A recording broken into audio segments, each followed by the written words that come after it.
Esta pequeña camarita de cajón era una de las que se guardaba en una caja que yo tenía almacenada en mi trastero, como en anterior ocasión ya les comenté, desde hace unos 30 años, y que al recuperarlas, al volver a verlas, volvieron a despertar en mí pues la curiosidad que desde muchos años atrás tuve y mantuve durante muchos años por la fotografía que yo en principio conocí sobre películas, fotografía de carrete.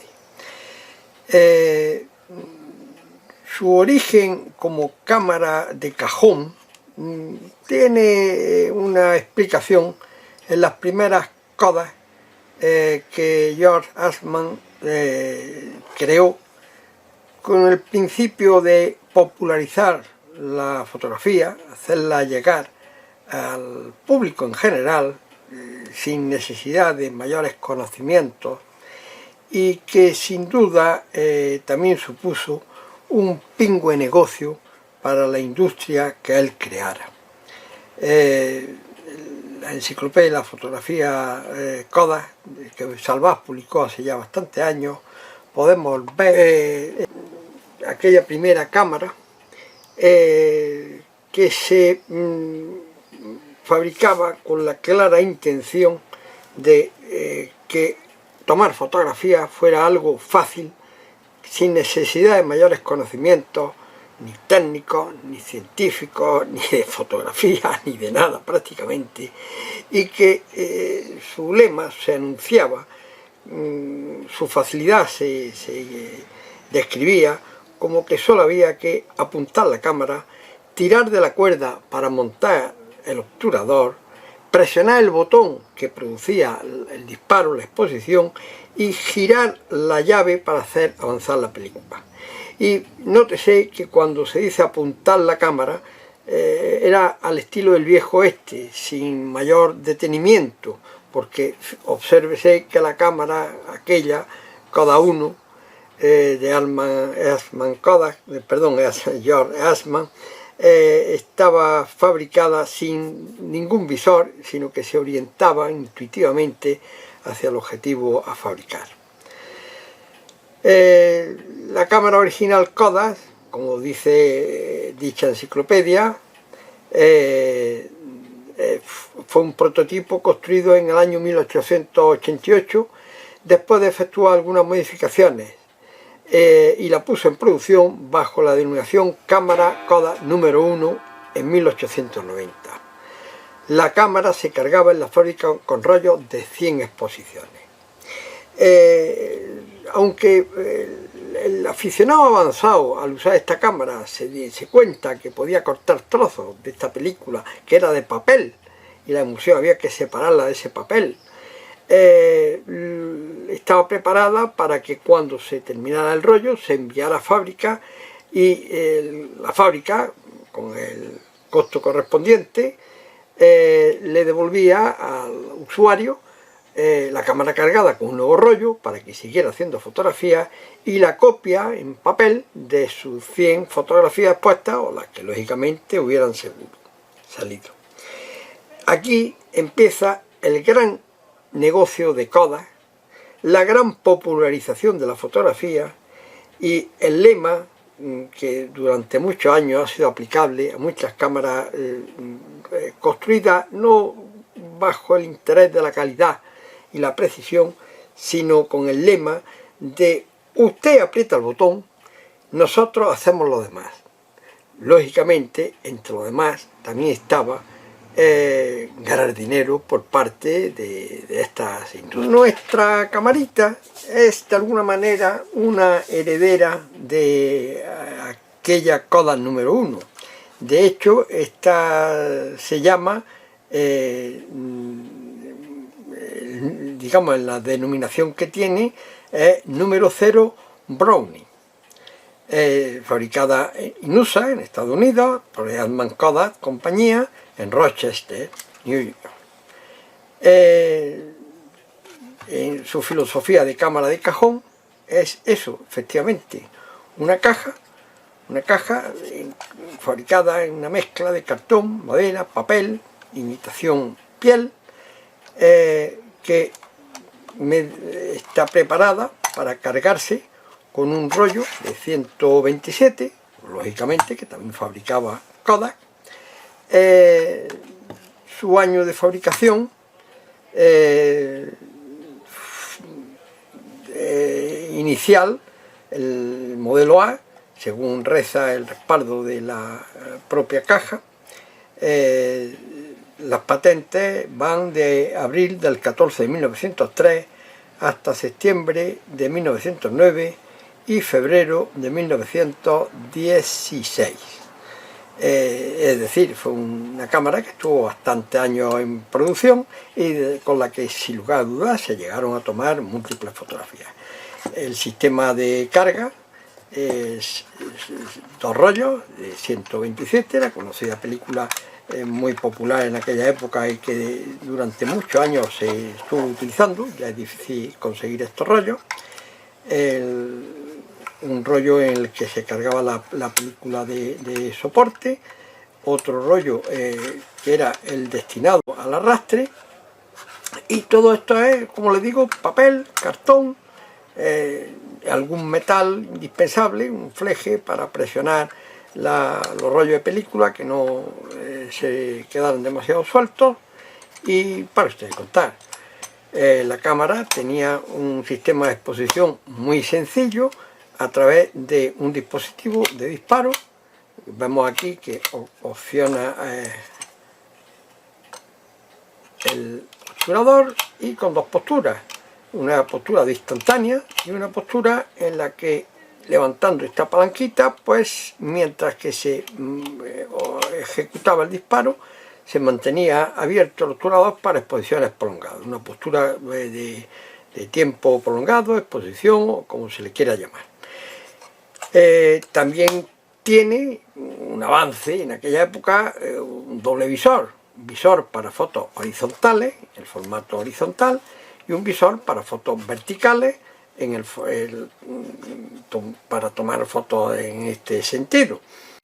Este tipo de visor es de tipo periscopio, tiene un espejo que refleja la imagen, este pequeño cristalito, y difería muy poco en su precisión del visor tipo este, como he dicho, de la primera cámara, de orientar la cámara sin más hacia la zona de disparar, aunque si se prestaba un poco de atención, sí se podía detener un poco más el encuadre.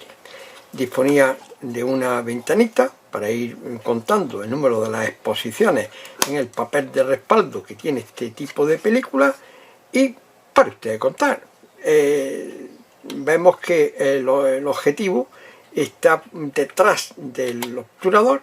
Al cerrar el obturador ya no se ve el objetivo. Y una cosa que sí es importante, y es que el plano de proyección de la imagen en el carrete a disponer es totalmente plano. Es decir, el objetivo se suponía que estaba suficientemente corregido para proyectar una imagen plana sobre la película. Se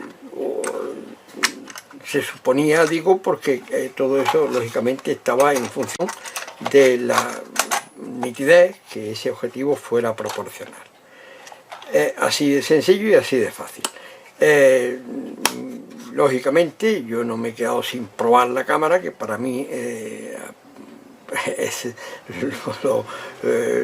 digamos, la diversión más fuerte que tiene el encontrar y utilizar esta cámara. Afortunadamente yo he podido disponer, para poder hacer las pruebas y las fotografías que he tomado con esta camarita, de películas conservadas de hace también bastantes años.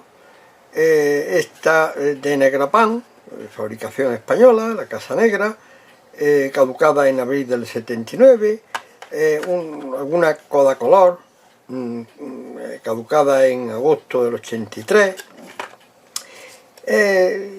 con las que yo le voy a hacer el simulacro de carga de este tipo de películas, que no tenía tampoco mayor complicación, y que por supuesto pues cualquier aficionado medianamente interesado pues podía llevar a cabo por su cuenta.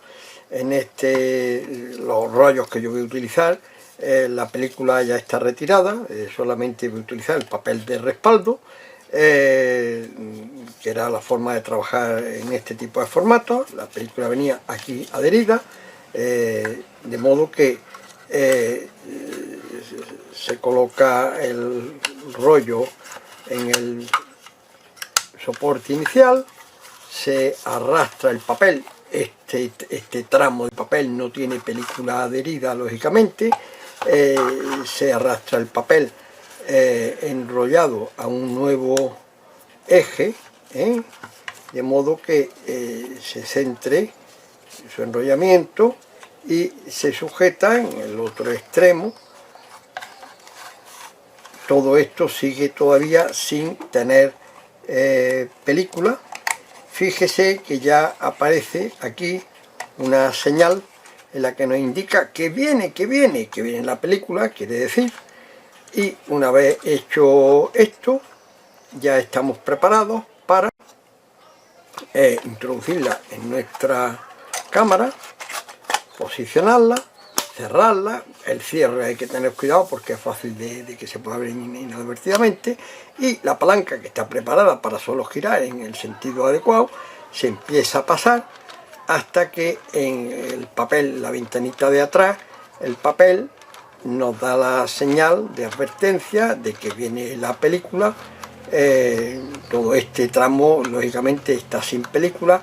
Ahora empiezan a aparecer las flechitas como diciendo que viene, y eso se hace hasta, se avanza la película hasta a que aparece el primer número, el 1.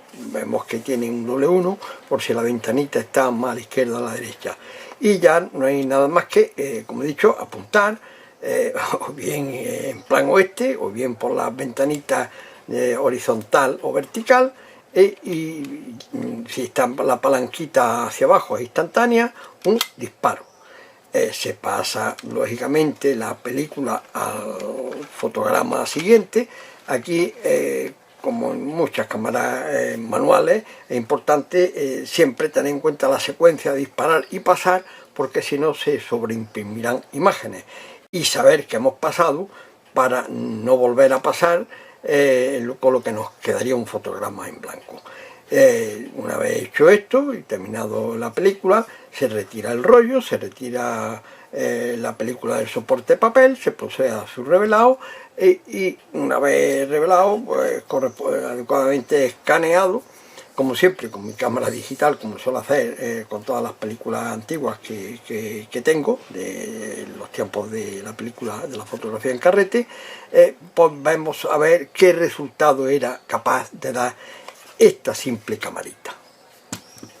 Antes de mostrar las fotografías tomadas con la cámara, vamos a hacer un pequeño inciso, insistir un poco en las características del rollo 127.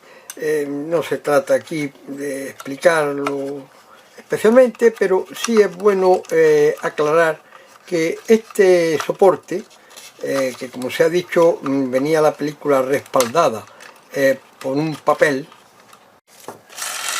era un soporte multiformato. Es decir, vemos que a lo largo del papel, aquí está lo que nos mostraba que venía la película, aquí el avance más inminente. Este venía a ser el lugar en el que empezaba de verdad la película, y ya aquí empezaban a aparecer los números del 1, el 2, el 3, que como he dicho antes eran dobles. Pues obsérvese que la película, el papel de respaldo de la película tiene señaladas distintas numeraciones. Esta numeración central es la que nosotros hemos utilizado, y luego hay unas numeraciones laterales que vemos que avanzan más rápidamente que las centrales, que son las que en este caso hemos utilizado. ¿Esto por qué? Pues porque a partir de esta película se podían lograr distintos tamaños de exposición. Es decir, mientras que con esta cámara las exposiciones que nos hace imprimir la ventana que da paso a la luz hasta la película, venía a tener aproximadamente 4 centímetros por 6 centímetros. Hay cámaras, hay otras cámaras, otro tipo de cámaras que en otra ocasión veremos, en el que su exposición lo que nos da es un tamaño de aproximadamente 4 por 4, es decir, cuadrado. En este caso, por lo tanto, nuestros fotogramas van a ser de 4 por 6 centímetros aproximadamente. En esta cifra siempre se juega con ciertas tolerancias, dejando más o menos espacio, digamos, en blanco entre fotograma y fotograma. Y pasando ya a ver lo que hemos conseguido fotográficamente captar con la camarita, qué fotografías hemos podido hacer, vemos, y enseño el negativo primero para que se vea el porqué de los defectos que nos aparecen en el positivo. Vemos que en el negativo no se aprecia directamente así un defecto muy claro, salvo en este en concreto del blanco y negro, una cierta agua en este fondo, pero que nos podemos creer que es de la propia pared que aparece en la fotografía. No obstante, cuando este negativo lo escaneamos y lo procesamos hasta conseguir su imagen positiva, vemos que aparecen una serie de manchitas blancas, de borreguitos que nos estropean indiscutiblemente la fotografía. Este en concreto corresponde al negativo que antes he mostrado, del Negrapan 127, y evidentemente sus resultados no parecen muy válidos. Siguiendo con las pruebas, pasamos a probar, a ver si era un problema de la película, el negativo de color, negativo de Kodacolor que yo realmente no he procesado en color, sino en blanco y negro, o sea, con química de blanco y negro. Y volvemos a ver que el cielo parece que tiene unas nubes tipo borreguitos, lo cual hubiera sido el resultado normal, pero estos borreguitos también aparecen aquí en la parte inferior, la parte del suelo, con lo que algo raro está pasando, positivando esta imagen, asimismo también escaneada y pasada a fotografía de blanco y negro. En realidad, procesar la película de color con químicos de blanco y negro, lo que obtenemos es una imagen un poquito más débil, pero de tonos de grises. El fondo de color de la máscara no significa que confiera coloración a la imagen, sino simplemente es la máscara que tenían este tipo de negativos. Como digo, una vez procesada, escaneado el negativo y procesado a blanco y negro, vemos que se repiten este tipo de manchas, bueno, que nos estropean irremisiblemente la imagen. ¿Qué sucede aquí? Pues llego a la conclusión que quiero recordar que ya en su día, cuando hace unos 20 años probé estas películas que ya llevan caducadas 40, ya algo así me apareció. Parece ser que la emulsión que acaba estando en contacto con el papel de respaldo, de alguna manera se contamina y nos produce una manchita, en principio, digamos, oscura en el negativo, que se traducen en esas manchas blancas que nos estropean la imagen. Es decir, nuestros rollos caducados de hace, en este caso, unos 40 años, no nos van a resultar válidos para conseguir imágenes con las que mostrar con cierta validez lo que hace esta camarita. ¿Cuál ha sido aquí la solución? Pues, bueno, muy fácil. Vamos a proceder a recargar este papel con película de paso universal también caducada, aunque haga un poquito menos de años, aprovechando los números de respaldo, tanto para proteger la película como para guiarnos en el número de exposiciones y el resultado que con ello obtenemos. Habiendo procedido de este modo, llegamos a unos negativos en los que el fotograma de paso universal, cuyo ancho es de 35 milímetros, como bien sabemos, inferior a los 40 milímetros que se pueden llegar a impresionar, quizá algo menos, del formato 127, vemos que nos da un curioso resultado en el que forman parte de la fotografía todo el ancho del negativo, perforaciones incluidas, bueno, lo cual pues se puede interpretar de distintos modos, pero no deja de tener cierta curiosidad, cierta gracia, que pone al descubierto desde luego el truco o la película que hemos utilizado. Recuerdo aquí que insistí mucho al explicar las características de la camarita en que el plano de proyección de la imagen sobre la película es plano, y eso aquí reviste una gran importancia. ¿Por qué? Pues porque siendo plano, aunque el ancho del fotograma no cubra los bordes de apoyo de la ventana que da paso a la luz, no obstante se mantiene suficientemente plano por su tracción en los extremos del rollo origen al rollo de bobinado, y no existe una aparente o notoria al menos deformidad de esa imagen, cosa que no sucede en otras camaritas simples, en principio hasta más elaboradas que esta, como también en algún momento veremos, el que la óptica proyecta una imagen sin corregir, y eso se resuelve curvando el plano de la película, con lo que aquí hemos hecho de utilizar la película recargando el soporte de papel en lugar de la que originalmente venía, no es tan fácil de conseguir para llegar a unos resultados de imagen correspondientes al menos a la calidad del propio objetivo.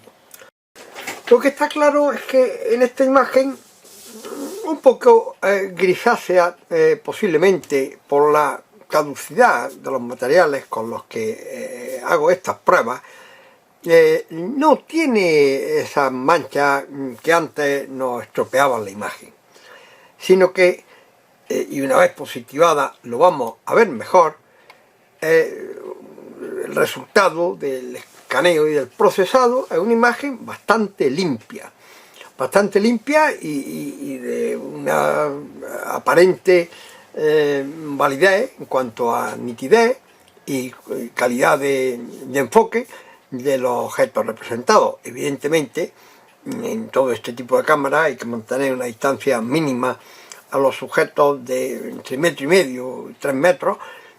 El enfoque muchas veces el mejor suele estar a infinito, en este caso jugando con la profundidad de campo de las lentes y la poca luminosidad con la que normalmente se trabaja, y vemos un resultado pues que yo considero bastante válido, para mí especialmente llamativo dada lo elemental de esta cámara y su antigüedad.